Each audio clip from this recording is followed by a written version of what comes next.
Oh, I'm okay. Yep. Oh, got a little enthusiastic on that one. Resale Rabbit here. Wow, that hurt a little bit. All right, I am the Resale Rabbit. This is the Resale Rabbit channel, and as promised, you are getting a Q&A video. My knee really hurts from that. I slammed it into the desk.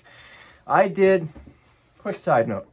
This is a very nice chair. I wonder if it'll show up on the camera. Oh, you can almost see it right there. It's a lazy boy, but it does not do the whole skateboarding thing all that well. Anyways, I did a Q&A preview announcement. I did a video in a car wash and you guys hated it. I appreciate every one of you. Basically, I was announcing that I'm doing a Q&A video. That's why I did not put any effort into that video, because I was just saying, hey, guess what? We're doing a Q&A video. Now that's here. So, it is Valentine's Day. Happy Valentine's Day. I'm doing this tonight because the lady and I, we celebrated Valentine's Day yesterday, on Sunday, instead of today, on Monday. Who decided to put this on a Monday anyway? So anyways, I have time to do this now. And since you are watching this video, that means we are Valentines now. So I would first ask you why you're spending time with me rather than your significant other. Your significant other may be angry at you for this, may be angry at me for this. I really don't care though, because, well, I don't have to deal with him, you do. But since we are Valentines, I expect you all to send me flowers and chocolate, and don't skimp out on the chocolate. Don't get the cheap stuff. Get the fancy stuff. I'm high maintenance like that. The address where you can send my flowers and chocolate right below. So, time for a Q&A video. I've got 206 comments on that video, and I have it right here on my phone.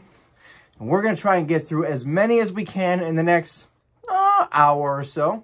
And, yeah, that's about all I have to get ready for this. Do you like that? Like, okay, if you've been around here for long enough, you know that I'm terrible at pointing on these cameras.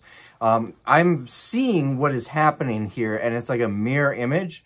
So when I point up there, I'm actually pointing over there. I mean, technically not, but that's how it feels. I would make a terrible meteorologist, or really any job that involves being on a green screen. Yeah, it's not for me. But anyways, that, I think, was supposed to be a picture frame at some point. It has vegetables, and there was like a window, a little shelf there, so I had to improvise. All right, first comment of the day is from Blind Hussy. Blind Hussy says, I may have missed the video where you've answered this one. Have you considered buying a car wash? I asked primarily because you get your vehicles washed so soon. So in this area here, maybe if I were, in another town or something, I don't think it's going to work. We have PDQ here, which is I guess, a local chain. They pretty much dominate the market. Now, it's also very labor intensive. I would need to have people there and everything. If I were to do a car wash, I would really like the hands-off ones, the self-serve, where it's basically, here's a garden hose, put in some quarters, and you can wash your own car. That's the best type of service industry. Do it yourself. We can't do that here. It gets below zero a lot. I don't think there are actually any of those in Green Bay. I could be the first, but I feel like there's a reason there aren't any. So I suppose I've considered it. Probably not for me. Let's see. Teresa says I probably own that car wash. I don't. Do you really think if I owned a car wash that fancy, I would be here selling garbage to people? No, that wouldn't be for me. Let's see. Philip says, okay, I really hope you guys watched the video where I announced this, because there are obviously going to be some references to that you may or may not understand. But anyways, Philip says, why is pineapple on pizza such an abomination? Well, expired sausage tortellini seems like a bright idea. Simple. You see, the expired sausage tortellini, that if you didn't see the video, made me horribly sick. It was in the freezer the whole time I owned it. Felt like it would be fine. Whereas pineapple pizza, I wouldn't put that in my freezer. I would put that in my garbage can. All right, next question. Let's see. Steven says, I may have missed it or forgotten, but did you ever give us a story on why your original store closed? I did. I don't remember what video it's in. I'll give you the short version. Now I gotta try and remember why we closed that one. I feel like it was just a lot of work and I didn't want to do it. You'll have to go and look. If anybody remembers what video that came from, link it down in the comments below, or at least give me some hints so I can search for it. There have been a lot of videos over the years. My memory isn't what it used to be. I know I'm not like 70, but I've never... My memory isn't what it's supposed to be. Let's put it that way. My memory is awful. I've got the memory of a goldfish. Let's see. Let's see. James Payne says, Rabbit, you definitely need pineapple on a pizza just for the crappy ending of this video. Well, sorry, James. I'm not going to eat pineapple on a pizza because that is disgusting. Let's see. Next question. When did you start to self-identify as a rabbit? Are there any other animals you considered at that time? Yes, a donkey. So there's a story behind the whole Resale Rabbit. I'm going to tell you that story. My ear is really itchy today, and I don't know why. If I keep doing this, I'm not like picking earwax out or anything. I promise. So how did I become the Resale Rabbit, and why a rabbit? And why a donkey? So there's this band. My favorite band of all time, Gaelic Storm. They're an Irish rock band, and they tour all over the place. But at the time, they were touring the United States, and every time they'd go to a new city, they'd go to like the iconic landmark or something in that city. And they had this little donkey named Darcy, based on one of their songs. And so Darcy would take a selfie with whatever was behind him, with Mount Rushmore, or the St. Louis Arch, or the New Jersey landfill, or whatever New Jersey's famous for. They would have Darcy take. I loved that concept. And before I even considered starting on YouTube, I wanted to make some sort of travel blog, traveling and thrifting. And initially, I actually called it like Resale Profit or something like that. Not like I'm a prophet, like Rakin. He's the real prophet. But I don't know why I'm not creative. I am not a creative person, especially then. YouTube has made me a little more creative. But back then, I was not creative. We're talking like 2012, 2013. And this actually is the Resale Rabbit Facebook page. I eventually rebranded it, but I wanted some sort of mascot to do the same thing that Gaelic Storm was doing as I was traveling. And I was trying to think of something that was relevant, and I figured rabbits hop. They hop from city to city. I hop from city to city, and I just went with it. I never knew it was going to be a big thing. Probably would have chosen like a cool animal, like a turkey, if I knew this was going to, become a big thing. Tile reseller. Do you really resell tile? This person's name is Tile Reseller. I'm very curious about that. Please comment below on the... I forgot to... The last person's name is John. It just says John. It's not me, I promise. How did you get the username John?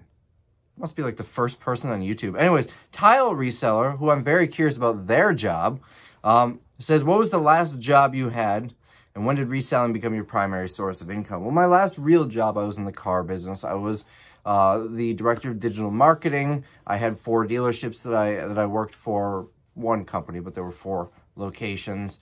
And I enjoyed it. I loved it. Had a company car, company gas card. And I left all that to sell garbage on the internet. And this was, again, probably about 2012, 2013.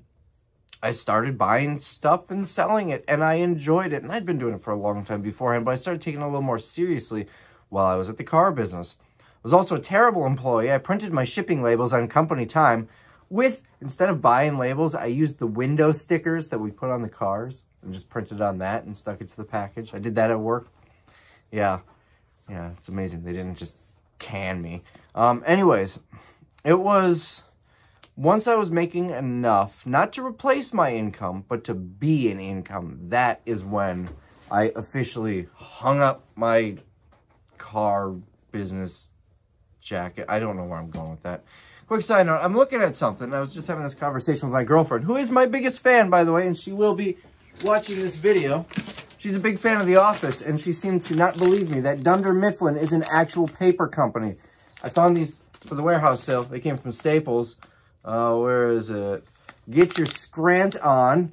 Anyways, I saved these because they're like partially open, and they'll end up everywhere during the sale. So that's what I'm going to be printing on. If you buy something from me in the next, well, it's not in the printer yet, but at some point, your packing slip might be printed on Dunder Mifflin paper. Actually, it probably won't be because that's in my office and we don't print any of the packing slips or anything in here. But anyways, let's see. Next question. A lot of thanks for sharing. Good evening. Let's see. Peter says pineapple pizza would taste better coming back up than sausage tortellini with spicy marinara sauce. I disagree. At least the sausage tortellini tasted good going down. The pineapple pizza probably would taste better coming back up. Let's see. Man, people are really hating on the pineapple pizza. My comment on that. Pineapple does not belong on pizza. I'm not going to go on a full-on rant on pizza, and although it's unrelated to pineapple on pizza, I highly recommend you go and look at Jon Stewart's rant about why New York-style pizza is better than Chicago-style pizza. I disagree. Chicago-style pizza, although maybe a casserole is better, but New York pizza, still good pizza. I'm not one of those where they don't know how to make a pizza. No, they're both great pizzas. I'm getting really off topic here. Donna says, question, do you still thrift shop? I do. Much smaller capacity and a little different than I used to. I thrift for fun. I love thrifting. It's not uncommon for me to go thrifting and not even look for stuff to resell just because I enjoy thrifting. You never know what kind of cool garbage I'm going to find. But I do still thrift to sell stuff too. And I'm planning on doing a couple of those videos sometime this year. I'll probably wait till it gets a little warmer out. It's too cold to go do things.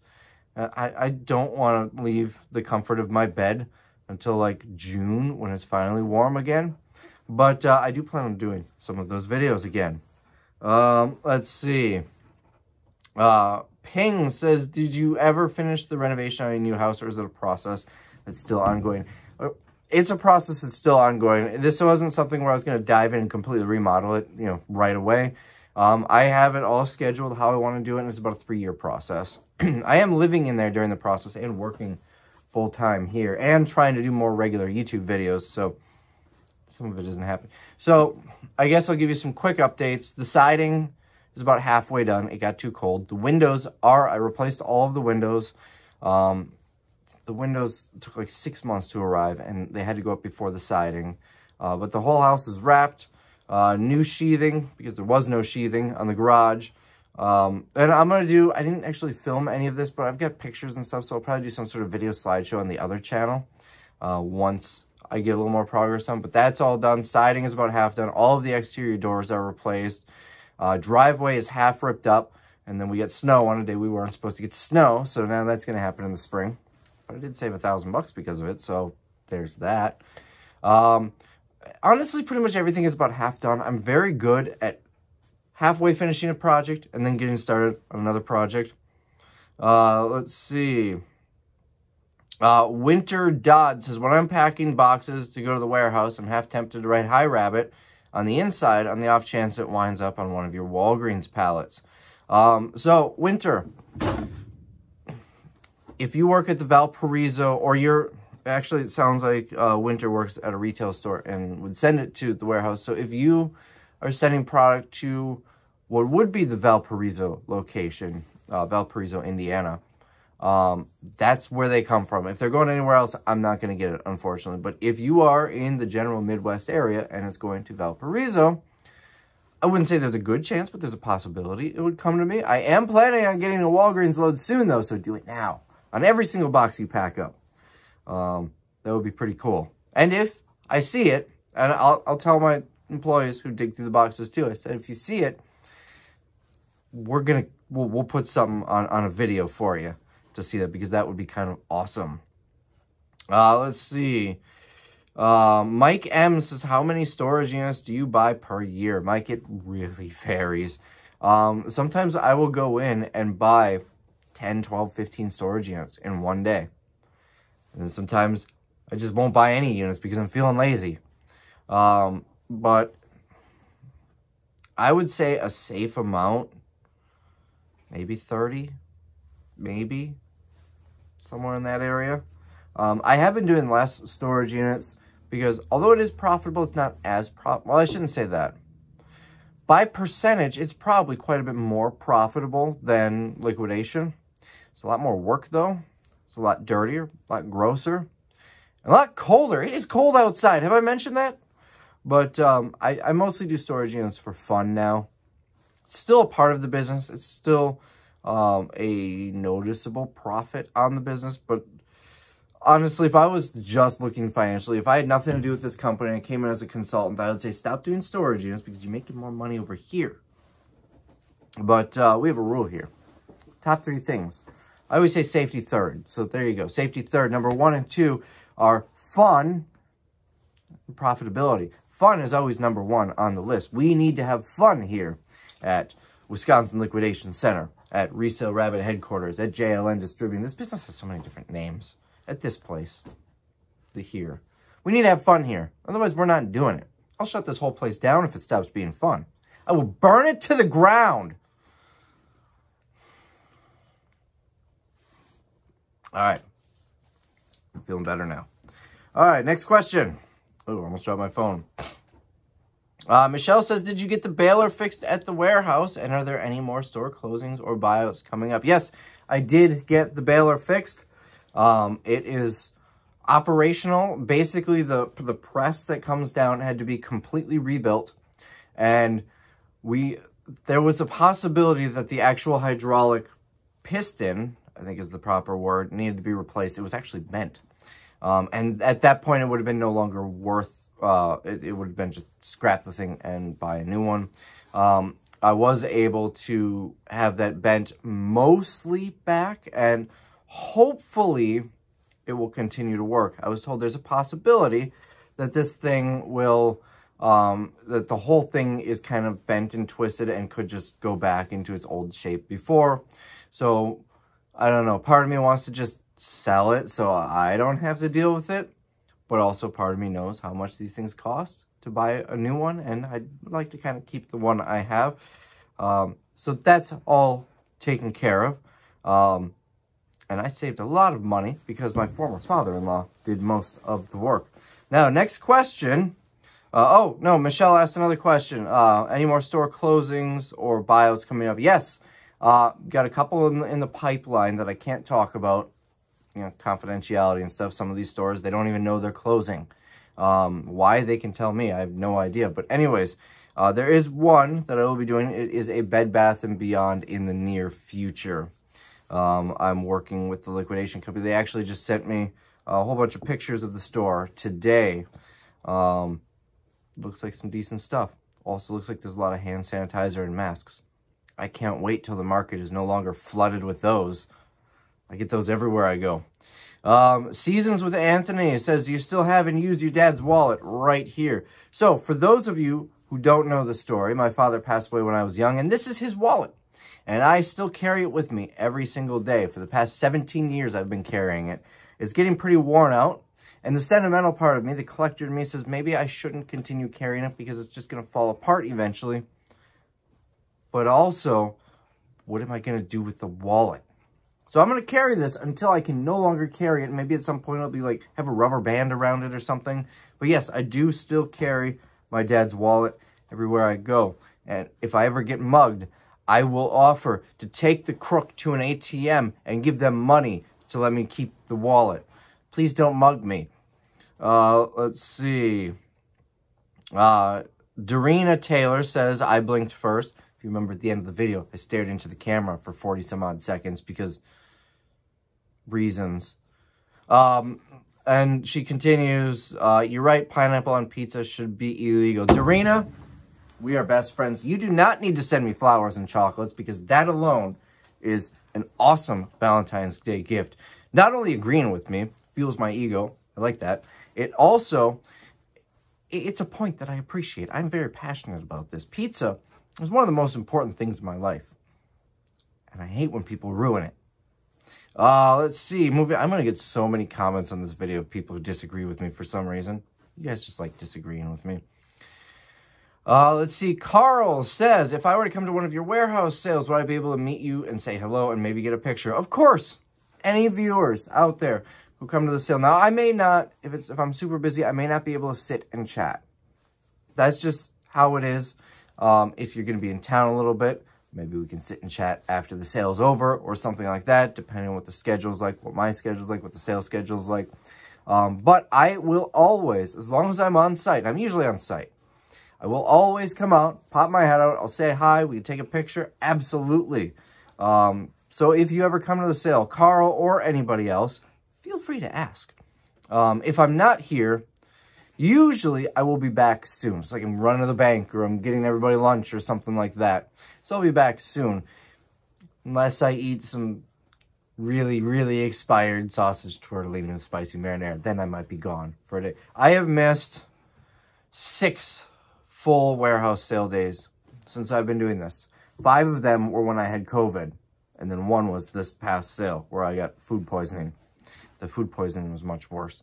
Let's see. The Christiana says, I could totally beat you in a staring contest. Do you want to bet?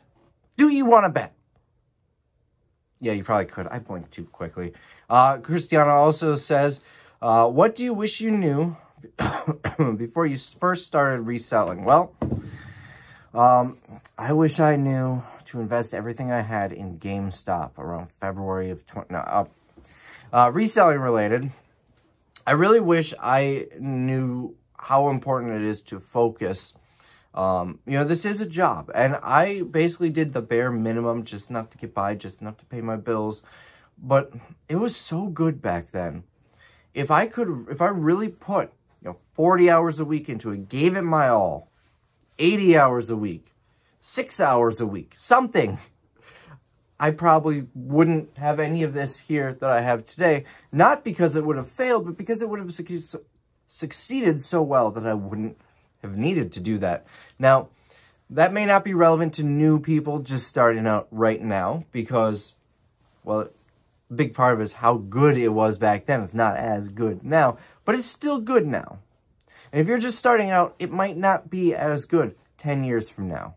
Maybe there'll be more restrictions. Maybe it'll be tougher to find inventory. Maybe it'll be tougher to sell inventory. I don't know. So while you can make a profit, while you can make a living at it right now, take it seriously. Take it like a job. This isn't just like a hobby to get by. I mean, it can be, I suppose, if you want. But if you really treat it like a job, you might be able to make something really good out of it. So that is the advice that I would give to people just starting out. And that's the advice that I wish I had when I first started out. Deanna says, if you were to only sell on eBay, how much do you think you would need to make in sales every month to maintain your current warehouse spaces, employees, etc.? Now, this is a difficult question to answer because I've got 16,000 square feet of warehouse space. I've got a whole bunch of employees, and I don't need the majority of that if I were just doing eBay. It would really change the business. So if I were to run eBay in the capacity that I do now with liquidation and everything, I would obviously need a place to bring in the trucks, but I could get a much smaller warehouse for, I don't know, $1,200 a month, and honestly probably do all of it myself, maybe have one other person. The overhead would be much less. So quite frankly, I could probably do about $120,000 a year on eBay, gross sales. I could probably make that work, sustaining the whole business if I scaled it down to just do eBay. In order for eBay to maintain the business as it sits right now, I would need substantially more. Just off the top of my head, our expenses sit somewhere around $20,000 a month, not including cost of goods. So $20,000 times 12 months is $240,000. If we were to, so that would mean I would need $240,000 in net sales on eBay per year.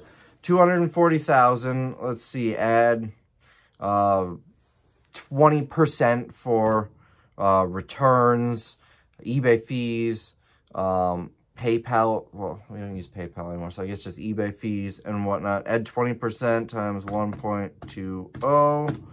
That's 288,000. I'm probably doing this math wrong, so don't. I'm using a calculator, but it's nighttime. What time is it anyway? It is 8:20 at night. So it's 288,000. Add, I mean, if I'm doubling my money on each item, double that, it's 576,000. And then you got to add shipping too. 500, if we just say divided by $24, it's 24,000 items times $5 shipping average. It's another 120,000 in shipping times plus 576,000. So 696, probably about 700 grand in eBay sales to support this business. As with the current expenses and everything, of course, a lot of the expenses would be kind of nonsense if we're only doing eBay. We don't need this much space, this many people, this much equipment, this much costs, advertising and whatnot. So it's a difficult question to ask, but that's the answer. Seasons with Anthony, what is your favorite holiday? Christmas, no question. I love Christmas. It's so much fun. Let's see. What's your favorite? Also, Seasons with Anthony, what's your favorite part of the job in the warehouse and on YouTube? Well, my favorite part of the warehouse side is probably digging through pallets. It's like Christmas every day. It is so much fun. My favorite part of the job on YouTube is probably reading your comments. I may not respond to all of them, but right after I do a video, I'm looking 10 times an hour at new comments. It's so much fun reading them. It's also fun getting to meet people or being recognized. When you guys recognize me in public, it hasn't happened as much lately because I'm not wearing the hat. I guess it's the hat that was recognizable. When you guys recognize me in public, you come shake my hand, say hello. That just fills my heart and my ego. It's a lot of fun. Everyone around me is looking like, who is this guy? Should I know who he is? Is that a celebrity? So anyways, I guess that would be the answer to that question. Of course, payday is always a fun part as well. A7X fan says, when is the next scheduled warehouse sale? And would you please film it? They're my favorite videos. So I didn't film this past warehouse sale. We just finished up yesterday. Yeah, yesterday. Our next one is going to be sometime around May. We've got a ton of Mother's Day inventory, so we're going to try and schedule it to be able to push that product out. So give or take Mother's Day. Let's see. Moving forward, there are a lot of comments that aren't really questions, so I'm skipping through them. You see, I don't prepare for this. I could prepare, but it's 200, what did I say, 206 comments. I need to go through them and like copy and paste all the ones that I'm going to answer. I'm not going to do that. You should know by now, this is a low effort channel. Just like a low effort business. Everything about me is low effort. Seasons with Anthony, wow. So the reason this is funny, not his question, but the fact that he's up here again, is because he'll ask a question, and then there'll be like 5 or 6 people who make a comment, you know, something about the staring contest on the other video or something. Finally, another one that's a question, and it's him again.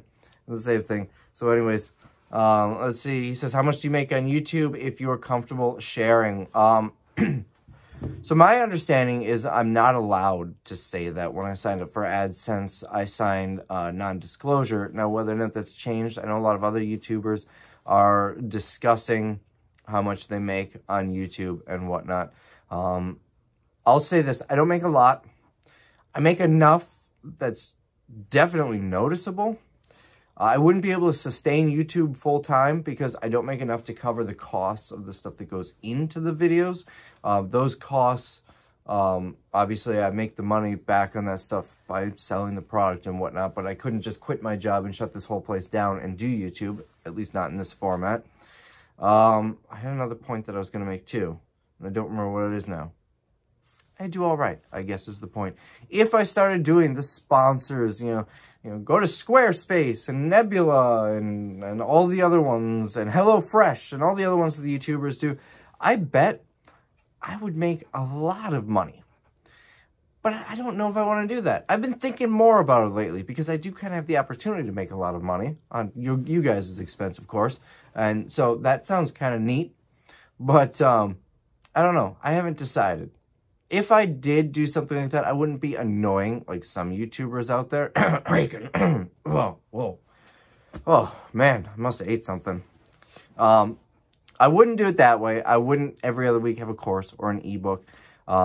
If I were to start monetizing my channel outside of the YouTube AdSense, Google AdSense revenue, it would probably be, you know, an occasional, you know, what do they call it, a roll-through ad or something like that, similar to what a lot of other YouTubers are doing, and then maybe every so often an affiliate, like an ebook or something like that. I don't have the patience to make my own ebook, so if one of you guys wants to ghostwrite it for me, I'll put my name on it and I'll make all the money off it, sure, but yeah.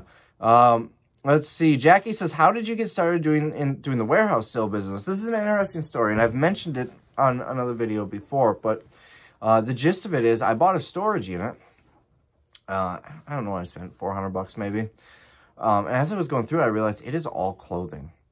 Bags and boxes and totes and everything full of clothing. It was all brand name, nothing super expensive, but like Aeropostale, American Eagle, Hollister, stuff like that. It was all sorted by size and gender and everything.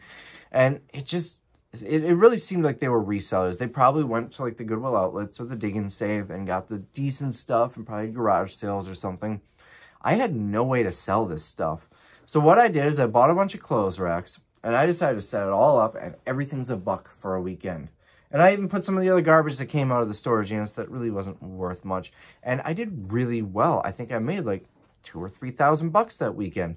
And it made me want to continue doing that. So I continued, and there was so many clothes. I think I estimated there was like 30,000 pieces of clothing. I didn't get through a lot of it, but I started doing that more often. I call them dollar sales. If you go back to the earlier videos, you'll have seen them. You know, and I was doing $2,000, $3,000, $4,000 in a weekend, and I was pumped. Especially because this is the stuff that I would normally just give to Goodwill or St. Vincent de Paul, so I had no cost in it.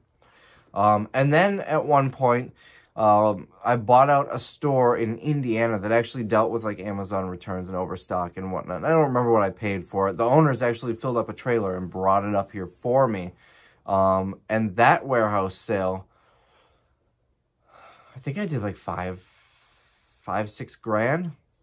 And I mixed that in with all the used stuff. And then I did another sale. I think this was after I bought it at Office Depot. And then I had some other product. I'm really digging in the memories here, but a lot of this is on videos if you want to go back. But I did one that nothing out of storage. You know, so it was all new product. Everything's $1.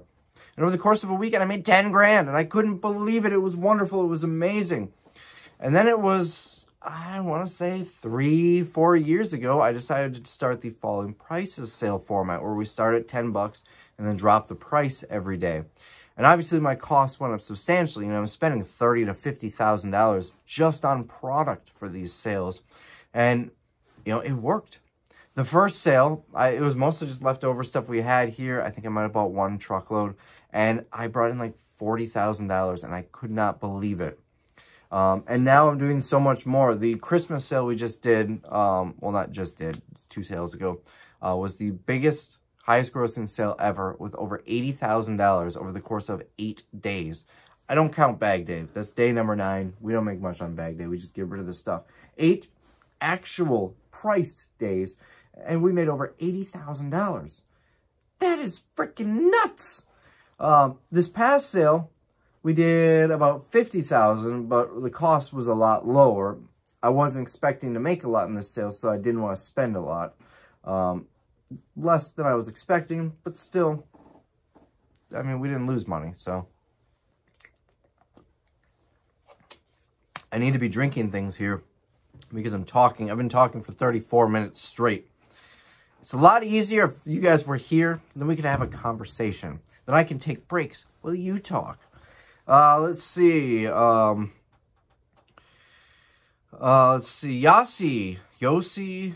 I'm sorry if I'm mispronouncing it. It says, I have ADHD, so I love getting a deal, but I can't find the will to sell. Any advice? We all go through it. It's what we call the death pile. The pile of stuff that we should probably list, but we want to go to the garage sales instead. This is normal. I really don't have any advice. Just do it. One thing that I started doing when I was doing the listing, eventually I hired someone, and now I can just say, hey, list that stuff. You don't have a choice. You want to get paid? List it. Off with your head. That's how we operate here. what I would do is I would make myself a pile out of the death pile, just grabbing stuff at random. I didn't grab the easy stuff or anything. Maybe it was a shelf, maybe it was a box. Just grab a bunch of stuff, and I would say, today, this box will be done. And I'm going to list each and every item. And if I don't list an item, it's going back to Goodwill. And now this worked on me because I'm cheap, and the thought that I spent money on this, I'm going to give it back to Goodwill, I hated that. So I was really able to push through it. That helped me. It didn't help amazingly, but it worked. Let's see. Nimrod35 asks 2 questions. How old am I, and do I travel outside of the United States? I have been outside of the U.S. 2 countries, Mexico and Canada. Not as exciting as you would think. I would love to go to Australia and visit Cody. Shout out to Cody. He lives in Australia. I'm not going to bike Australia. He came to the U.S. and biked all the way across the country. I'm not going to do that with his country because that involves biking. No. And then Mr. or Ms. Nimrod35 also asks how old I am. That is a state secret. I've probably mentioned that in other videos, and if you do the math going back, you'll know, but I'm 22. That's what I'm going to go with. My mother says she's 39. I'm going to say I'm 22. Let's see. Car Guy says, do you ever buy automotive or dead stock parts? Yes and no. Car parts can be a great seller. Usually a higher value. It really depends what it is, but the ones that I usually get, they're smaller, easier to ship, and you know, something that people are just going to buy. They're not, well, I don't have a lot of money, maybe I'll make a sacrifice. And no, if you need an alternator, you're buying that alternator. But at the same time, the downside with car parts is they're very specific items. So what I've found is there's always going to be, when I get a pallet of car parts, there's always going to be a whole bunch of stuff that nobody wants. Nobody has an 89 Yugo. They're not going to be looking for the spark plug and wire kit for it. I'm going to leave it on the shelf for 6 years, and it's still not going to sell. You're going to get stuff like that, so kind of be prepared for it. I've never bought an automotive load that's specifically automotive, but I get a lot of auto type stuff on Amazon. I get auto stuff from Target and Walmart too, but it's like windshield wipers and light bulbs and whatnot. That's an easy sell. But the more, what we would call car parts, I don't think anyone's ever referred to windshield wipers as car parts. When we would get car parts is usually coming on Amazon pallets, and that's where we get the alternators and the starters and stuff that I don't know anything about. We got a part for a transmission for a semi-truck that's worth like $700. We just listed it. And it came from Staples for some reason. Don't know why, but yeah, that's there. You know, so every so often we'll get them from other loads. But Patty says, Rabbit, have you become a Carolina Panthers fan, or are you just wearing a warm hat regardless of what team it's from? I have been a Panthers fan for quite a while. I have 3 teams that I follow in the NFL: Packers, Steelers, Panthers. Packers, because I live, like, I could throw a baseball and hit their, maybe not a baseball, I could hit a golf ball and hit their stadium. Probably wouldn't hit their stadium because I'm not accurate at all on the golf course. I'll probably like break their window over there when I'm aiming over there. But distance-wise, you know, give me a golf ball. If the stadium's over there, I'm going to swing it that way, and I bet it'll curve up and hit the stadium. That's why I'm a Packer fan. Of course, I live in Green Bay. I grew up in Green Bay. That is, you know, you kind of have to. Lambeau Field is our church. Brett Favre is our God. That's what we do here. Steelers fan, because my dad was from Pittsburgh, so, you know, he was a Steelers fan. I kind of grew up with that, so it was a Steelers-Packers household. And then Panthers fan because I lived in Charlotte, and I just loved the fans. One thing about Green Bay here is it doesn't matter, winning, losing, off-season, people love the Packers. People wearing jerseys everywhere. You will never forget that you are in Green Bay, and then we have a professional football team when you're here. But a lot of other cities, people just, they snap out of the mood. I lived in Indianapolis for a little while. One thing I noticed is the only time you'll ever see anybody wearing Colts stuff, the only time you'll ever see people excited about the Colts is if there's a game on, if you're either at a sports bar or near the stadium, and even some bars, it's hard to tell, and if the Colts are winning, that was about it. That's why I could never become a Colts fan. You know, I lived in Nashville too, and I completely forgot there was a football team there. But in Charlotte, when I lived in Charlotte, the Panthers really stunk it up out there. But even though we all knew we were going to get our butts kicked, we all still went out and watched the game, and it was so much fun. And that's how I fell in love with the Panthers, and that stuck with me after I left the Carolinas. I'm also a huge fan of Cam Newton, so that also helps. So yes, I'm a Panthers fan. You'll often see me switch between Panthers, Packers, and Steelers stuff. And sometimes I'll hop on a bandwagon. I was a Patriot. New England Cams. I was a fan of the New England Cams for a year. I was a fan of the Minnesota Favres, the New York Favres. Yeah, I'll jump on bandwagons to follow players sometimes. Oh, that made me nauseous saying that. Let's see. Shane asks, hey, John, wondering if we will get to see another video with the historic recreation of photos. They were really cool. So for those of you who don't know, I'm working with the local historical society on digitizing an obscene amount of historical photos.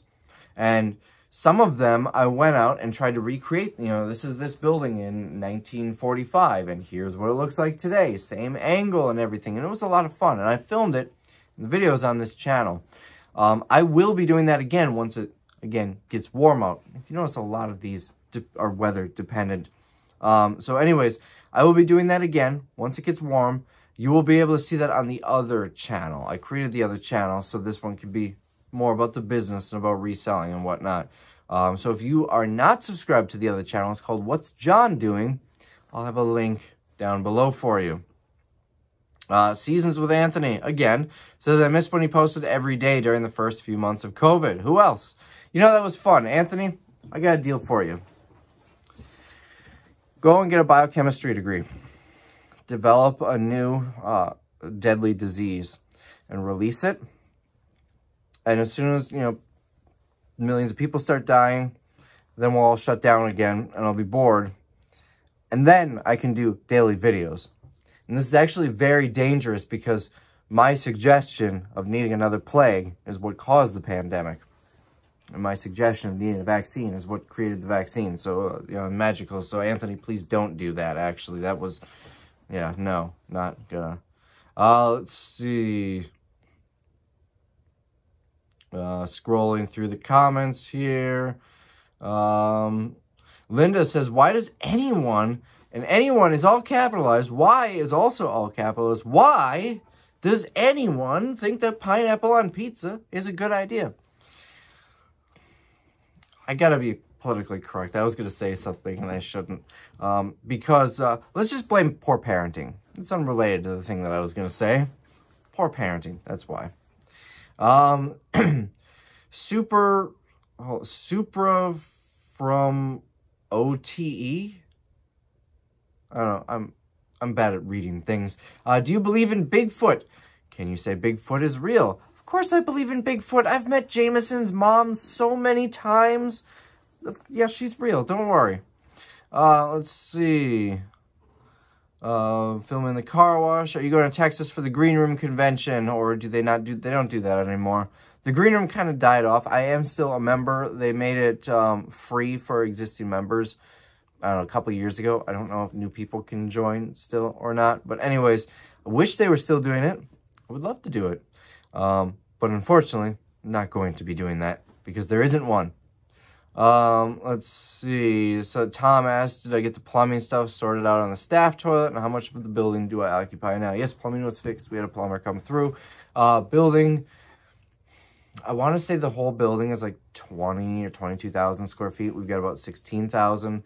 We have just about all of the warehouse space and in the building and a majority of the building itself. Let's see.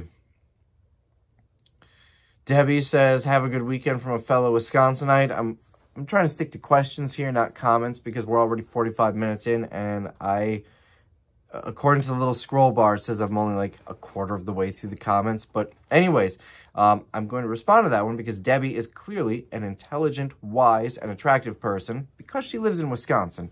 I don't know who you are, Debbie, but I'm going to stand by those 3 comments. Let's see. Cindy says, laughing so hard at you. I love the warehouse sale videos. How's the house coming? Kind of answered that earlier. It's going well. Thanks. And will we get to see the chance on the trunk after Mrs. Rabbit is going to redo it? So the reason I'm answering this one is because there's something I need to address. I try to keep personal stuff off of this YouTube channel, but this is one that I feel like I need to address. Mrs. Rabbit and I are no longer together. That ended a while back. I'm with someone new now. Someone nice. Someone much better. Someone who I like a lot. And she's the special person that I mentioned on there who wants to redo the trunk. And yes, I will give you an after picture and probably a before picture because it was dark when I filmed that anyways. AJ says anchovies on pizza are the worst pizzas ever conceived and baked. I've never actually tried anchovies on a pizza. I usually don't like making an opinion on something without at least trying it first. But I do have a moral objection to eating things that come out of the water. I don't eat fish. I don't eat shrimp. I don't eat crab. I don't eat any seafood at all. It is disgusting. So I probably will never try anchovies on a pizza. I may have to take your word on that. Let's see. Kukasa. Okay, if your username isn't like your name or common words, expect me to really butcher it. But this person says, did you get married while on YouTube hiatus? The opposite, actually. Moving on. Elizabeth says, what are some of the craziest things you found on pallets? It looks like there are several questions in here, so we'll start with that one. Nothing too excessively crazy, you know. We'll find a lot of return fraud. We'll find a lot of stuff that really questions why it's there in the first place. For instance, the $700 transmission part for a semi-truck from Staples. A lot of that stuff. But the one thing that really comes to mind, and this load, I think, was on video. Back when I was doing all my videos live, it was 6 pallets of Target or something. And in the box, there was a space heater, a customer return space heater. I took the space heater out. I don't remember if it worked or not, but it was there. Also in the box was the owner's manual. Also in the box next to the owner's manual was an arrest warrant for Cook County, Illinois. That was interesting. That was unexpected. I would say it's probably the craziest thing. I mean, I've found dead mice before on pallets. I've found mouse droppings before on pallets. You find all sorts of stuff. That is probably the craziest thing I've found. What sold that you thought would never sell? Ooh, I get an answer to this. All of that garbage. I know I call most of my merchandise garbage, but this is legitimately garbage. It's food packaging from the 70s and 80s. Not even in good shape. And it's selling. Like a little half ripped up Butterfinger wrapper from the late 70s. I would sell for like 20 bucks.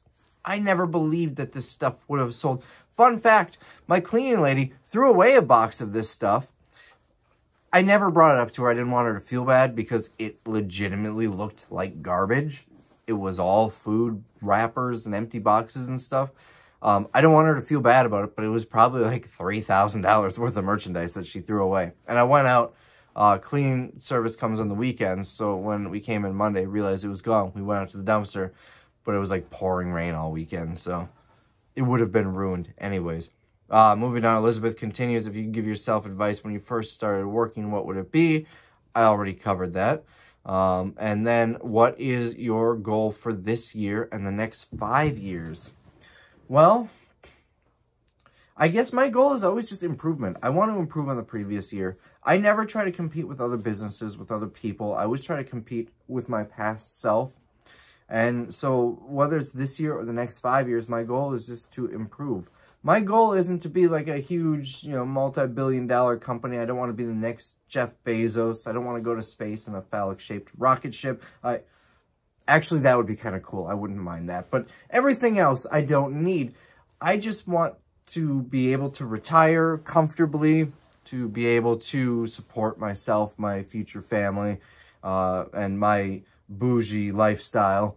That is my goal. And to get there, I just want to improve on every year. Beyond that, the 5-year plan, I'd like to start getting into real estate, you know, buy some rental properties. It could be a little difficult in this market, but I would like to do that. So those were some good questions. Let's continue. We're at 50 minutes already. I think this might have to get split into another video.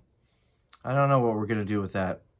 Maybe we'll keep it going longer. Maybe we'll do an hour and a half. You never know. Let's see. Elizabeth Frederick says, I have beautiful eyes. Thank you, Elizabeth. I think I have beautiful eyes too. It's because I've got 3 rows of eyelashes. So I'm told. It was an eye doctor who told me that once. Apparently, women adore that. Women wish they had my eyes. I like my eyes. They're wonderful. Let's see.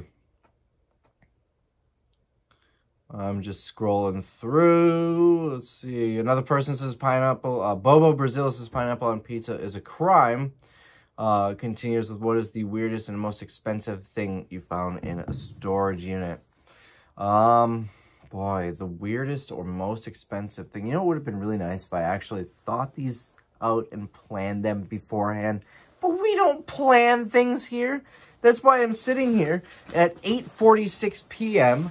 on Valentine's Day doing a video. And I am getting warm. It's these lights. You know, I did plan something. I put lights in here. The photo lights that we use for eBay, I brought them in here. So the lighting is a little bit better on the video. I'm stalling because I'm trying to think of things to answer that question, but I'm focusing on the things that I'm saying rather than the things that I should be thinking. I'm bad at saying one thing and thinking another at the same time, so I'm going to stop stalling, and I'm going to think for a minute. Let's see, weirdest and most expensive thing I found in a storage unit. Well, I found in one storage unit, I found some wacky furniture, like designer, modern, crazy. Picture like, I don't know, Saved by the Bell style furniture that the receipts and everything were in it too. It was, I don't know, like $100,000 for a living room set. It was crazy expensive. I didn't sell it for anywhere near that. It was really rough condition. You know, probably needed to all be reupholstered. The, you know, hard furniture was scratched and scuffed. There was also a painting with a $5,500 receipt or whatever on it. Very outdated. Probably ain't worth $5,500 anymore, but I found all that in a storage unit. The weirdest thing, I guess it depends on your definition of weird. I found a unit where someone really did not like leaving their storage unit to go to the bathroom.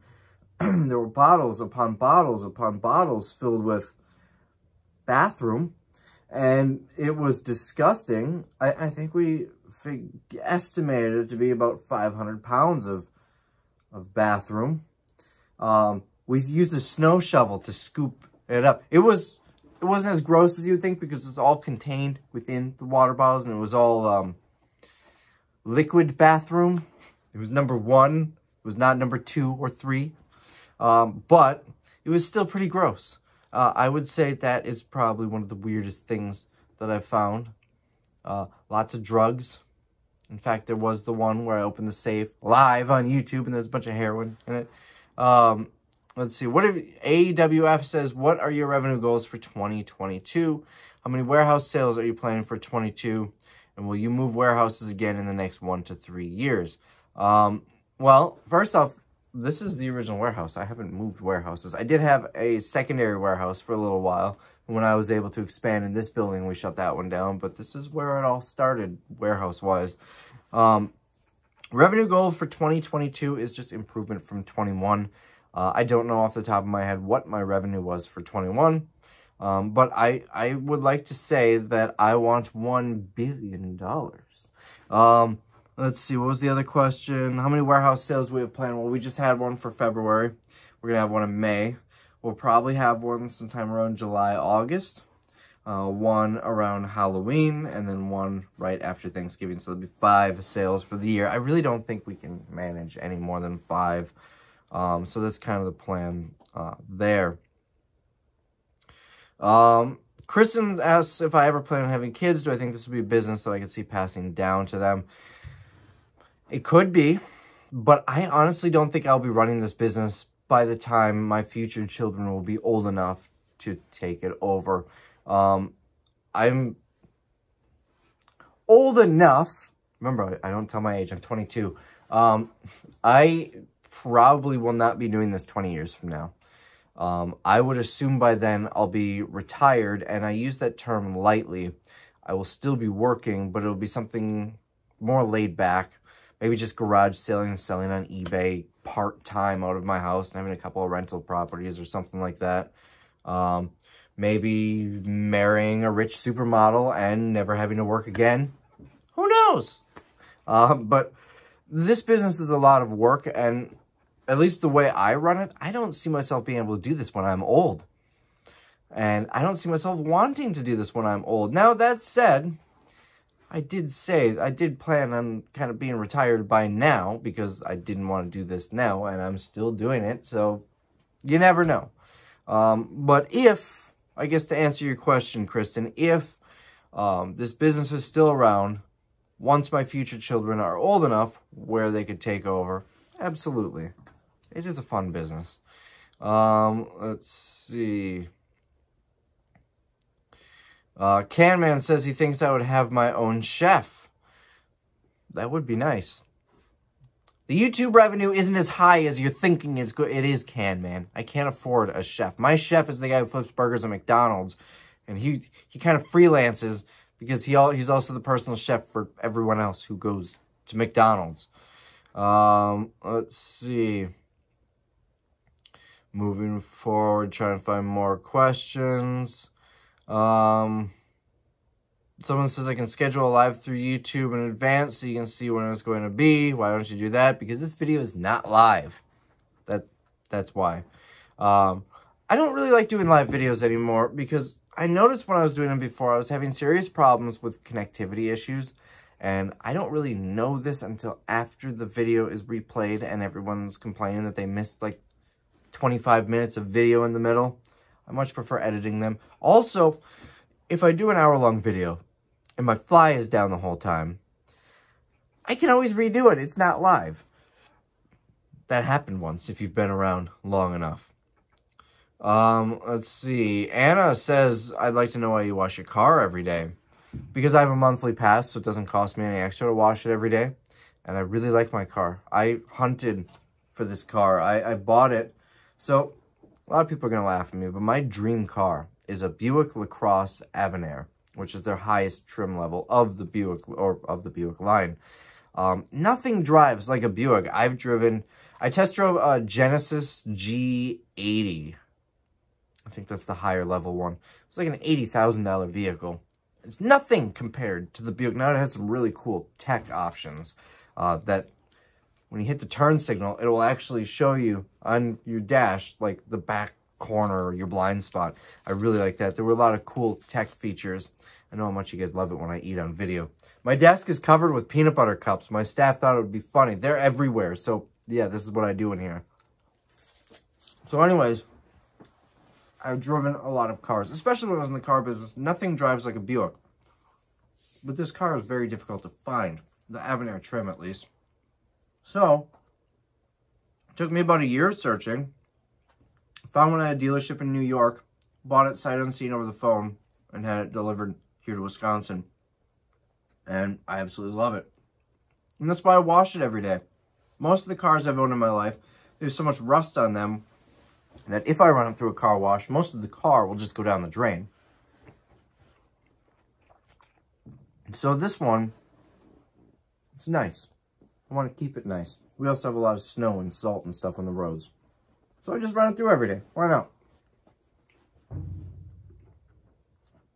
Let's see. John says, there's a lot of lulls there. So, maybe I won't. You know, maybe I should just do videos live because I'm not going to cut that out. Or I swallowed a little bit and went down the wrong pipe. It's a lot of effort to edit that out. Anyways, John says, how much of a game changer is going to a forklift and racking system for resellers? How much are the costs and savings associated with it? Well, Oh, and then question 2, do you need forklift certification in Wisconsin for the operators? Well, for question 2, I don't know. I figured out how to drive a forklift by myself on that forklift, and I'm the only one who drives the forklift, so hopefully no one from OSHA is watching. But how much of a game changer is it? A huge game changer. You know, you go vertical. You utilize more space, but also I really only use the upper levels of the pallet racks for long-term storage. You know, when we get Christmas stuff in April and we need to hold on to it until Christmas time, it's nice. There are other benefits of having a forklift. For example, when I get double stacked trucks, I can just use the forklift to unstack them. That is definitely a game changer as well. So there are a lot of benefits to it, and I highly recommend getting one. But of course, wait till you're there. You don't need to go and get a loan for a forklift. I ran this business for 4 or 5 years at this location without a forklift. Let's see. Miss Ma'am says her favorite videos are the storage unit and garage sale ones, and hope to see more. Well, there were 2 storage unit videos. I don't remember if they were before or after the Q&A whatever video came out, but there were those. I know there's a pattern here. It's too cold for garage sales. There will be some eventually. Carl says, I totally agree about pineapple on pizza. You might notice most of the non-question ones that I'm addressing here are the ones that are in agreement with me on that. Lele says, left or right Twixt? Right Twixt? Of course. What do you think, I'm a crazy person? Let's see. Vincent says, what is your worst Karen experience? Okay. I got one for you. I am going to talk about this one. It's a little politically charged, so I'll preface it with that. Please keep your opinions to yourself. I don't care if you agree with me or disagree with me. I don't want to hear about it. So this is when the state had mask mandates. Everyone had to wear a mask. We required everyone to wear a mask. And we made no exceptions. If you can't wear a mask for whatever reason, well, you're just not coming in. Again, keep your opinions to yourself. I really don't like talking about politics on this channel. But anyways, there was, as always, people were upset about it. I still don't like wearing a mask. But some people took it a little too far. And there was one guy, he was huffing and puffing, and I honestly thought that he was going to punch me in the face as I was escorting him out. He was yelling and swearing and throwing a huge fit, and that is probably the biggest Karen experience that we've had in this place. Vincent also says, if you had to sell everything you own, what would be the one item you would save for last? I'm assuming we're talking items of value. I have a lot of stuff that has no value. Like, this wallet has sentimental value, but this is an old, beat-up wallet. Nobody is buying this wallet. So items of value, I've got a pocket watch that was my dad's. It was like my great-grandfather's passed down, and I got it after my dad passed away. That, if I had to sell everything, would be the last thing that I sold. It's not of extensive value. Like, I had no idea. I brought it to an antique shop. It's an antique and jewelry shop. I know the owners. I trust them. And I had them look at it. Just so if it's like a $20,000 watch, I should probably, have it insured or something. He told me it's not really worth much. He said if we were to sell it in the shop, it'd be like $150 or so. It's not gold. It's gold colored, maybe gold plated. I don't remember. So it's low value. It has some value. It's an antique pocket watch. But that would probably be the last thing that I sold. I also have a Griswold, like Dutch oven with lid. That's like 150 years old and has been in my family for a long time. My grandmother gave it to me. She told me she found it half buried under her grandmother's house, if I remember right. And she completely restored the thing and everything. I'm never going to use it because of the sentimental value behind it. But that's another thing that, it's worth like $400. So again, it's not like huge extensive value. It's also not cheap either. That's probably something that I'll never sell. Again, if I had to sell everything, that would probably be towards the end of the list. Let's see. Why do you wash your car every day? I already went through that. Okay, here we go. Macca or Macca? M-A-C-C-A asks, and just where is your trademark rabbit hat? It's been missing the last few videos, and I'm starting to wonder if you're really Roger, come to life, and Resale Rabbit is trapped in a basement somewhere. Resale Rabbit is me. I am not Roger. Resale Rabbit is fine. I mean, I'm Resale Rabbit. I'm not in a basement. I'm right here. But to answer your question, the hat. It's actually been a while since I wore the hat. It's buried in a box somewhere when I moved. Still haven't found it. Most of the stuff of my move is still packed up in my basement. Eventually I'll find it and put it back on my head. There is the one in the other room on Roger, because Roger is a separate person. I am not Roger. Roger is still in the other room and still wearing that hat. But that one is really old and gross. So Resale Rabbit, will not be wearing it. Let's see. Sensel Matt. Okay, let's go with Matt. Matt says, why did I ever subscribe to you? This was very odd. I mean, you should know all of these videos are odd. You should have known that when you subscribed. That was in the welcome pack that I sent you. Let's see. What happened to the donkey poster? He's only a donkey. I'm guessing you're talking about the Shrek poster this donkey on. It's still in the warehouse. You'll see it in the next video that's filmed in there. Let's see. Why are there so many Mrs. Rabbit questions in here? You know, that's really awkward for me to go through and read. It's even more awkward for, you know, the current wonderful, loving girlfriend to go through and read. Stop asking about the ex. I know you guys didn't know. Let's see. What did you think of the new Ghostbusters movie? Haven't seen it. Let's see. How has the... I did watch a reboot recently, though. I'm trying to think what it was. Now I don't remember. Huh. I don't know. Usually I do like reboots, though. So I probably will like the new Ghostbusters movie, but I haven't seen it. How has the increased cost of goods and freight hurt your business model? Warehouse sales? Is Dollar Day now a loss leader? Does selling higher fixed price items get confusing during your warehouse sales? Do you plan to expand your sales to include a lot more store returns or stick to new items? It was Charles. Charles, that is a lot of questions. Increased cost of goods and freight has made it more difficult. Dollar Day is still not a loss leader, but it's getting there. The freight is what, I mean, honestly, we used to be able to get trucks, decent, good trucks for like $4,000 to $7,000. Now I'm spending $15,000 to $20,000. Occasionally I get one for like $10,000. This definitely changed a lot, and I think that's why we shifted into this format. Selling higher fixed price items doesn't really get confusing in the warehouse sales.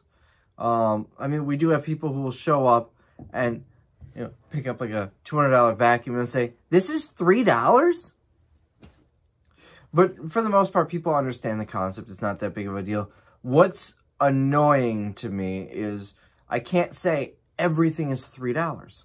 In every single ad, every single photo, every single video, every single time that I say everything is $3, I need to add excludes the special buy area or the special buy corner. Because if I don't, you know you're going to have the Karen that comes in, well, that's false advertising. You said everything is $3, so you have to sell me all of this stuff for $3 each. No, Karen. So that gets complicated. But overall, it's not too bad. Let's see. If Brett Favre... Oh, this is a good one. Original Nethead says, if Brett Favre says his favorite kind of pizza was pineapple pizza, would you still hate it? Oh boy, that's a tough one. That is a tough question. I probably would. However, if Brett Favre said the only way that he will become my buddy and hang out with me every day is if I started eating pineapple pizza on a regular basis, I would be very conflicted, but I would do it.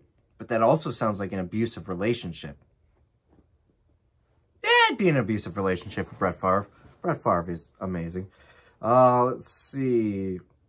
Came for the content, stayed for the stare deep into your soul. That is what we do here. Let's see. MM says, I'm sorry, but I can't watch someone who hates pineapple on pizza. It's over between us. Well, MM, I can't do videos for someone who loves pineapple on pizza, so the feeling is mutual. Let's see. Sheila asked me, again, if I finished renovating my house, which I already covered. And will I do a video showing how it looks when I'm done? Again, you're going to want to go to the other channel, and there are several videos of me remodeling the house. In fact, that's all I have on that channel. That's not the intent. There will be better videos soon. I've got a couple of trips coming up. We are going to Atlanta and Chattanooga, driving from Atlanta for a day or two. Next week, we are going to Las Vegas next month. And, well, those are the two upcoming trips. We have others planned further down the line, but I'm going to do like a vlog style thing so you can watch me. I'm not going to have time to meet up with fans. Probably not going to do any thrifting. So it's going to be over on the other channel because it has nothing to do with reselling. But if you're interested in seeing my dumb jokes as I do other things in life, other than selling garbage and eating all the snacks that come in, that's where you're going to want to go. But anyways, I say all that to mention that that's where the house stuff will be posted if you're curious. Rick says, entertaining video. Sorry it wasn't longer. Well, this one is longer by quite a bit. Nick says, what is the dumbest question in you got for this Q&A, and why is it this one? I read that verbatim. The reason why it's this one is because it was grammatically incorrect. Let's see. Amy says, how are you feeling about Aaron Rodgers? This comment was 8 days ago, so this was before he won the MVP. I still hate Rodgers. I hate him even more now that that stupid popularity contest gave him that stupid award that he doesn't deserve. That just means Favre needs to come back out of retirement to get a fourth MVP. And 4 for 4. That sounds pretty fitting. So if Brett Favre is watching, I'm going to be really giddy if I found out he's watching. But also, you need to come out of retirement. Let's see. Have you thought to open warehouse sales in other states or other locations? No, I would be dead. There's no way I can do that. Grandma Gay says, have you moved into your house yet? I have. I moved Memorial weekend. Still kind of a construction site in there, but it's livable. It's really not that bad. Most of the construction right now is on the outside of the house. Let's see. Hey, Rabbit, can you give a little more detail on the backstory of what got you into reselling? Did someone get you interested in it? Did you stumble in with your own business and run with it? So it's a somewhat interesting story. I've been doing some form of reselling since I was a little kid. I remember I was, I don't know, 10 years old, pulling stuff out of people's garbage and selling it on Craigslist. Or actually, it was before Craigslist. I was in the newspaper, where if you listed it for less than $200, you could list it in the classifieds for free. So like a couch or something that someone put on the curb, I would take that and sell it. Anyways, so I've always been doing reselling to some degree. What inspired me to, let me reread your question. So anyways, beyond that, what really inspired me to turn it into something was actually a couple of things. There was a Reddit thread, and I wish I could find it, but it was just an AMA years ago, probably around 2011 or 2012, saying, hey, I buy clothes at Goodwill and sell it on eBay. Ask me anything. And that really got me thinking about it, and I kind of started rolling with it from there. And there was also, and if you guys know who this person is, I've been looking like here and there for a while and cannot find this person. But there's a guy who lives in Indianapolis. His name is Tristan, and he had a blog. I don't think he ever did any videos or anything. It was all just, regular write-ups on how to sell on eBay. I think it was like the eBay Entrepreneur or something like that. I have hunted and could not find this. I would love to meet this guy because he's what really got me into this business. He's probably the reason that all of this exists now, because of, reading his blog, that that really turned me on to this business model. In fact, he mentioned on one of his videos to look outside the box, or one of his videos, I'm so used to saying videos, on one of his posts to look outside the box, and he said he found these goose clothes for ceramic geese, and he was selling them on eBay. And I happened to find them at another Goodwill. We lived in the same city, and I bought all of them from that Goodwill, and I just sold them like a month ago, the last of them in the warehouse sale, because they've been here forever. Yeah, that was a failure on my part. They did not sell well for me. But anyways, find me that person, somebody, because it would be cool to chat with this person and say, look at all that I've created from your... You know, I get... one of my favorite things about YouTube, going back to a question I got earlier, is when someone comes to me and tells me, I used to wait tables, or I used to run a cash register or something like that, and they say, I found your videos and I started a business and I really made something of myself because of your videos. And they try to give me the credit for it, and I have nothing to do with it. I just kind of point you in the right direction. But that's really exciting to me that I was able to come and have an impact on somebody's life. So I think it'd be really cool to meet this Tristan person and say, look, I read your blog 10 years ago or whenever, and it had an impact on my life. That way I can share that feeling onto somebody else. Let's see. Why are you wearing a Panthers hat? That's already addressed. Let's see. There are a lot of non-questions in here. I think we're an hour and 16 minutes in. I'm going to answer a few more. We are about halfway through the list. We'll do another video a little down the road.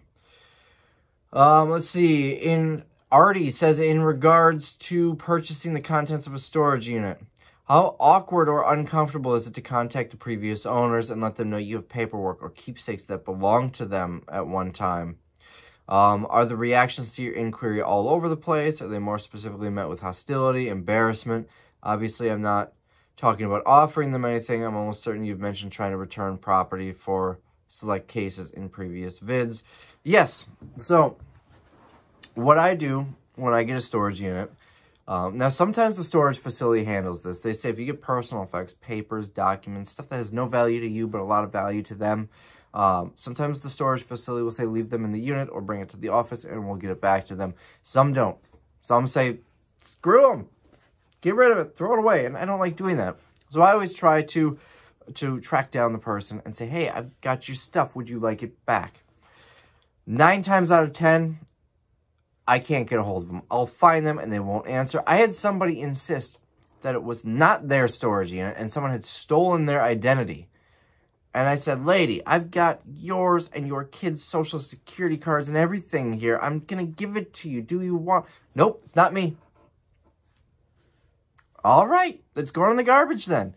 I get a lot of that. And I don't know if it's the embarrassment that they're trying to avoid, or maybe they think I'm a bill collector. Maybe they think I'm a scammer. I don't know.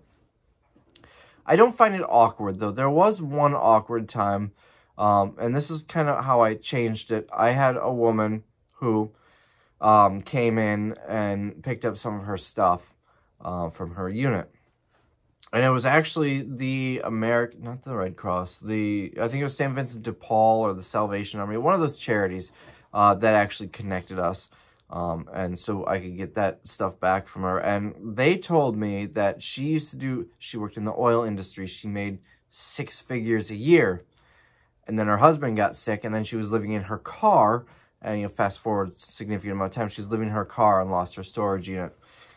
She was, I'd say maybe late 50s, early 60s, and I watched this woman cry. And that was really tough for me. But she was also incredibly pushy and annoying, and I did feel bad for her, but she wanted everything back, and she wasn't mean about it. She wasn't accusing me, calling me scum or anything like that, and I gave her what I could. You know, I had a big box full of, like, costume jewelry and stuff. I let her pick through it, and it was, like, all different units just mixed together. I let her pick through it and say, hey, look through it, see if there's anything that was yours, you can have it, but she kept asking for more, you know, that give them an inch, they ask for a mile situation. And that's when I decided after that that I'm never going to reach out to the previous owner again until after I've already sold or taken care of the stuff. You know, sold it, donated it, whatever needs to be done. Once I no longer have it, I'll hang on to the personal effects until then. And it's been much easier since then. Usually people are, I guess, nonchalant about it. Some appreciative. I've never had anyone really be, you know, verbally assault me or anything like that. I did have one person who actually reached out to the storage facility. The storage facility then reached out to me, and he and we connected, and he ended up buying a couple of his things back, and I counted him a super good deal. It was stuff that wasn't too, like, I didn't sell him the pictures or anything. I gave him that, but, you know, like, there was a Bob Marley blanket and whatnot. I said, give me $10 or whatever. And he seemed really appreciative of that. I even offered him I had like all of his clothes that were just going to go to Goodwill, just boxes of it. I said, hey, do you want this back? You can just take it. He's like, no, I don't want to eat it. So I think a lot of people, when they're storage unit, and obviously everyone's going to be different, but from my experience dealing with people, when their storage unit is sold at auction, they've already accepted that in their head. And so it's a lot easier for them to come and get the stuff that we're willing to give back to them. So hopefully that answers your question. Let's see.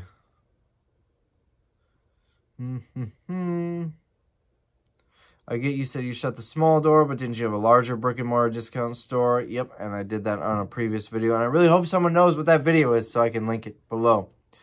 Genesis Jones says, you really are my favorite reseller. Clearly, you've not seen any other resellers.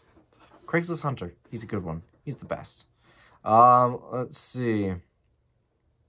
Question. Why was you staring intently into the camera for a solid 30 seconds? Still something I felt that I wanted to watch. That was Tyler who said that. I don't know, Tyler. Maybe you just have personal problems or something. I wouldn't watch my videos, but I definitely appreciate that you do. Stuart asked why I'm wearing a Panthers hat. I already answered that. Jan, here's a good question. Have you looked into buying Michael's grab bags and boxes yet? So I've heard about this. I've never done it because, well, I don't go to Michael's. But basically, their overstock inventory, they'll just fill a box, and mystery box for like $5. I'm sure there are videos of people unboxing them. I've just never really had the opportunity. I don't go to Michael's, so I wouldn't be able to see it. I have been to Michael's, and they weren't there when I was there, so it'd be kind of cool to try out. If you have any tips on how to find those, besides the obvious, like calling the store and saying, hey, got any of those grab bags? Besides that, if you have any tips, please leave a comment below and let me know. That'd be interesting. Richard says, gonna use that staring clip next time one of my kids is lying about something and I know it. Do it. Except, I need 10 cents for every time you use that clip. And I'm going to encourage your children to lie poorly to you, so you use that clip more often. And I'm going to pay them 5 cents to do it, so I'm just kind of a middleman in this whole thing. Let's see. Laura says, did you finish your house updates? Are you living it now? I was thinking about you in that last Green Bay Packer game. Did you go? I answered all of those questions except the last one. I did not go. Again, there's a theme here. It was cold, and that's why I didn't go. Seville says, it's a fairly common name, but I don't know how it's pronounced. I've never actually heard it. I've only seen it. What is your next business move as an entrepreneur other than reselling? Any car washes or laundromats in the future? I'm honestly not too interested in car washes or laundromats or vending machines or any of those other ones that you see a lot of YouTubers do. Honestly, the only thing that I can say now is something that I would like to do is probably rental properties, getting into real estate. Beyond that, I don't know. I'll just see where the business takes me. This person also says, have you thought about putting a snack or soda machine at the warehouse sales by the door so people can eat while waiting? I don't think it's worthwhile to put one of those out there, but I have thought about, or I have actually tried to get food trucks to come out when we do a sale. And, you know, not charging them or anything, but not paying them for it either. Basically saying, hey, we have a lot of people here. Great place for you to set up. It's a win-win. You get some sales. Our customers are happy. No one's taken us up on that yet, but we haven't tried extensively hard. So if you own a food truck, hey, you're welcome to come set up. Just make sure you clean up after the people. Let's see. More questions. An hour and 24 minutes. I said about an hour and a half, so we'll go a couple more. If you had to fight a panda, okay, Chris has a whole bunch of questions here. I remember reading this one. He says, if you had to fight a panda, do you think you would win? No, because pandas are cuddly, and I would just want to cuddle up with it, and it would be nice and warm, and then the panda would bite my head off, because that's its fighting tactic. Do you like hard tacos like a normal human being, or do you prefer soft tacos like a psychopath? Neither. Those are the white people American tacos. The soft corn tortillas are the way to go. I will eat the flour tortillas if there's nothing else. You know, I go to Taco Bell. I do love Taco Bell. It's not Mexican food, but it's still delicious. I go to Taco Bell. They don't have real tortillas. So I'm going to have the soft tortillas. I don't want a Dorito around my taco. No.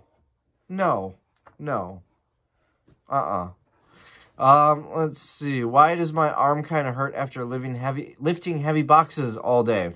Oh, this is simple. See, the proper lifting technique, you want to lift with your groin and your back, paying no attention to your legs or arms. So you're trying to use your arms, and that's why your arms hurt. You just need to use proper lifting technique.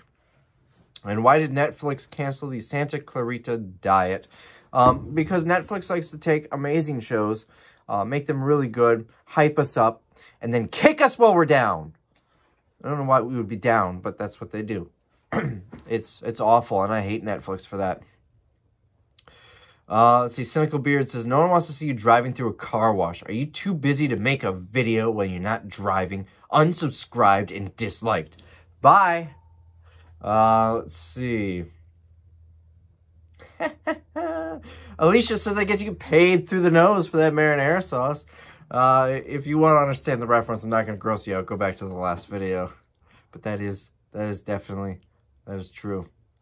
Purple Butterfly says, have you gone through all the rest of your food and thrown out the expired stuff? Have you learned your lesson now? Well, you see, the girlfriend, she asked me that same question. And the answer is no. She did say she wants some alone time in my kitchen, and I think that means she's going to throw out a lot of my food. Most of my food is expired, and I've only been sick the one time. Statistically, I'm not worried. And I also don't learn my lesson. I don't learn my lesson at all. Uncle Putin says, what was the most traumatic event of your childhood? Let's see. I would say Brett Favre retiring, but that wasn't really during my childhood. I don't know. I mean, I know, but that gets to a level of personal stuff that I'm not going to mention here. So I was trying to think of a funny thing, and I really got no jokes for that. I'm getting tired. It's 9:23 already. I'm running out of jokes here. I'm running out of steam. Harold says, I have a question. What would a room full of mirrors look like if there was nothing in the room besides the mirrors to reflect the image? It would look like a room full of mirrors, but a much larger room full of mirrors. An infinite room full. You know, in the movies where someone like dies and they show up in like just a white void, Janet's void. That is probably what a room full of mirrors would look like, except without Janet, because then you'd see like 10,000 Janets, because then there would be something to reflect. So anyways, to answer your question, Harold, that. Next question. Washing your car every day. Why and don't you see how things like that affect the environment? So I actually watched a car wash special. It was an hour-long special about car washes on Modern Marvels, because I'm cool like that. It's amazing how efficient those are. They reuse the water for the most part. And also, it's very inefficient to have my car rust through because there's salt caked on. And I recycle. I do other environmentally friendly things to make up for my high carbon car wash footprint. Hopefully that's an acceptable answer. I'm sure a lot of people won't like that, but Well, that's what it is. I'm not going to lie to you on this channel. At Resale Rabbit YouTube channel, we will tell the brutally honest truth. Sometimes. Let's see. Favorite cartoon dog. That's an easy one. Scooby-Doo. Partially because he's the only cartoon dog I can think of. Partially because Dino technically isn't a dog. Next question. Let's see. Roxanne says, oh, that was Wasteland Survivalist. The previous one about the car wash every day was Wanderings Anna. Sometimes I forget to mention names, so I'm trying to go back and remember them. Let's see. Help me, Roxanne says, how do I get to your eBay store? So most of my videos have the link in the description, this one included. Some videos don't, because I forget to put it in. But if it's not in the description of the video, go to a previous video. It will be in there. Is JLN Outlet, also, if you want to just search for it. Let's see. Thank you for the quick car wash update. I don't appreciate your value and privacy, but of course I'm curious about asking about the X, yada, yada, yada. Oh, this is Feisty Schlamet. That sounds dirty. I hope that's not dirty because this is a G-rated channel. But this person continues, what would you love most about the business? Or what do I love most about the business? The flexibility. I love that if it's nice out and I want to put siding on my house, I take the day off. If I'm just not feeling that well, I take the day off.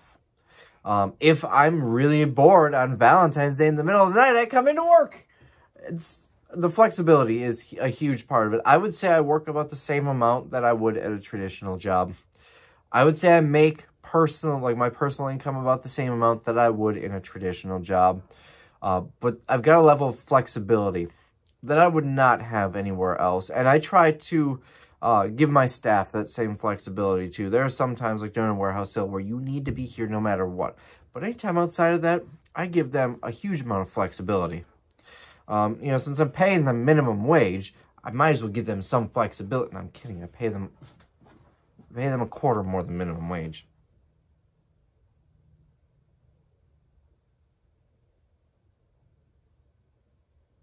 Moving on. This person has other questions. What do you love most about the business?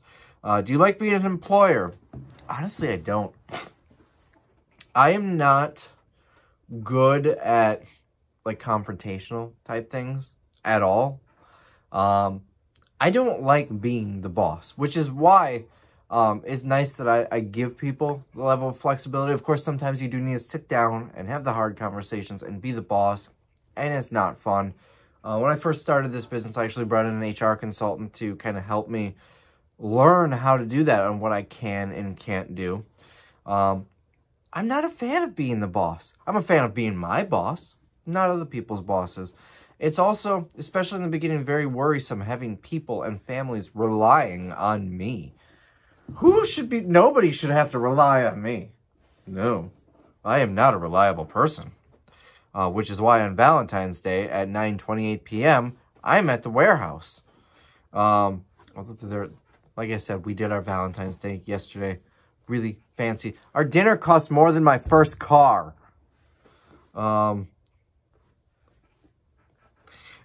What is the best and hardest part of being an entrepreneur, of being an employer? I actually kind of already answered that. Do you have a 5- and 10-year plan? I love your content and your wiry sense of humor. Thanks for posting. 5- and 10-year plan. I kind of went over that a little bit, but I don't know. Just keep having fun. When it's no longer fun, then stop doing it and maybe move on to something else. I don't run this like a normal business. I analyze numbers and everything, but there's more to it than just the money. The money is obviously important. I'm not doing this without the money. But if money is the only thing, then I'm probably not doing it either. Let's see. Pineapple, like many other foods, caused me to develop mouth ulcers in my mouth. Interesting. This isn't me. This is a comment. Rebecca says this. That sounds terrible, but that is another valid reason to not have pineapple pizza. Do you still thrift shop to source for your business? On a very limited capacity. It's more thrifting for fun. And hey, look, here's a VCR. Well, I'll give that to Tim and he can list it. What's worse, the Smart Sweets or the sausage pasta thing that made you miss the sale? Smart Sweets. I'm not sure what she means by that. The Smart Sweets that made me miss the sale. I honestly, leave some clarification below and I'll answer it in the next video. I'm not sure what that means, but obviously the, you know, the hurling up food that I probably shouldn't have eaten was pretty awful. And what's the best snack that I've sold during my warehouse sale? Well, I don't sell a lot of the good snacks. I keep those for myself. Hence, all of the peanut butter cups here, I keep those for myself. I don't sell them. So I guess the best snack that I've probably sold is something that's kind of disgusting. All right, last question. Main resale. Tell us about your warehouse, size, cost, lease, and whatnot. It's just under 16,000 square feet. It's 4 different suites that we knocked down walls and made one. Let's see. Cost, I believe we're at $6,500 per month. Lease, currently we are in a 2-year extension on the 3. No, I think it's a 3-year extension on the 3-year lease. Because we moved in 2016. Yeah, that sounds about right. Anyways, maybe it's a 5-year extension then. Anyways, pretty easy, standard lease. Not much. It is not a triple net. It's a full service gross. I'm not sure. They keep raising the rent on us every renewal, so I'm not sure if we're going to stay after the renewal. I'm eyeing up a property to build on. A lot of people talk about building. What they don't realize is it's cheap to build if you're going out in the middle of nowhere in the country. The 3 most important things in a business are location, location, location. So, I can't build on a cheap piece of land out in the country that's $5,000 an acre. I'm looking at a property here, kind of just off the main drag on still a pretty busy intersection, not too far from here. It's about $500,000. I want to say it's 1.5 acres, 2.5 acres. You know, you're paying for the location. But I am considering buying that and building something on it. I'm not 100% certain if I want to build. I'm not 100% certain if I want to buy. I'm not 100% certain if I do buy and build, if that's the property that I'm going to go with. There are a lot of things to consider that we'll probably be addressing over the next 6 to 12 months. But it should be interesting. And if I do go that route, I will definitely be taking you along the way. Because one thing I've found, and if any of you have knowledge on this insight, I would love to sit down on a call and learn.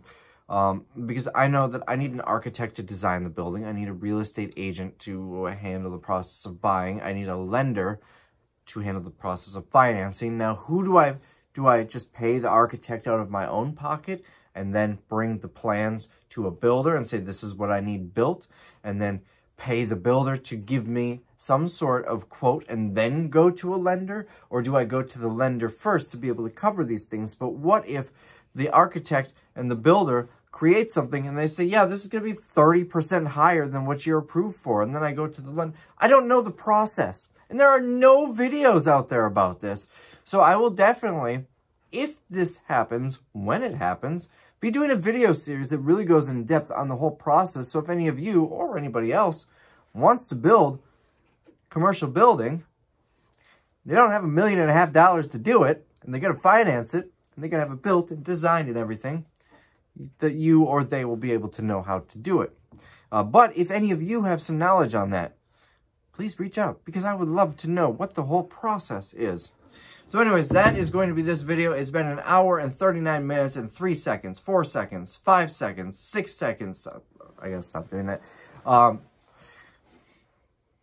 girlfriend is probably wondering, you know, why I'm not responding to her messages, because I told her it was going to be an hour-long video, and I've almost doubled that. But she's definitely going to be excited to watch it. Like I said, she is my #1 fan. If you want to be my #1 fan, Well, I don't know what to tell you. You can't. Maybe you could be the number 2 fan. Who knows? I don't know anyone else that watches these videos. So, hope you guys enjoyed this video. I will definitely do another one of these. Well, maybe I got mostly through it. There are actually only a few more comments left. I'm not doing them. It's too long already. So the last few comments I will do on another one of these. Hope y'all enjoyed the video, and I'll see you in the next one. I'm tired, and I'm thirsty. I've been talking a lot. Bye!